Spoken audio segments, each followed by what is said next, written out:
Hello mga bayot, welcome back to my YouTube channel. It's my Rachen's Vlog. So karon mga bayot kaya naglimpyo ko sa kanopi kay wa diri akong amo to sila sa New York.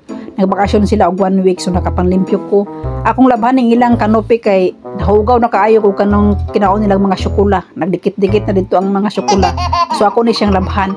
Ayo gani kay nailang kuan diri kanang vacuum cleaner nga kanang pang kanopi. So ako na siyang gibutangan og tubig. Nakabutang dito nga large amount of water, so mo na siya kutob ng tubig at tapos imo na siyang i-add ng wash and refresh 1 cup kibadi imong ibutang dito i-mix nimo sa tubig. Abi nimo diri mga bayot sa Paris no, mo ni among mga trabaho diri mga bayot.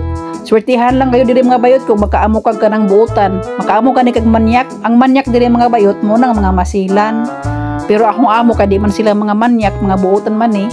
So narasa ko ako arang paglimpyo-limpyo kung kutob ra sa akong makaya. Pero kung makamaamo ka ni kag manyak mga bayot, napasensya ka jud ka mga bayot kay ilaga jud nang kanang hikapon kung napay mga kuan alikabok or lipa pa bana, ilaga jud nang sight sa ilang mata, ilang isayton silang mata. Pero kaning mga bayot kay kaluyan sa Ginoo dili sila mga masilan o mga manyak. So muna mga bayot, naglimpyo ko sa ilang kanopi, ako na siyang gi-brush gilabhan ako na.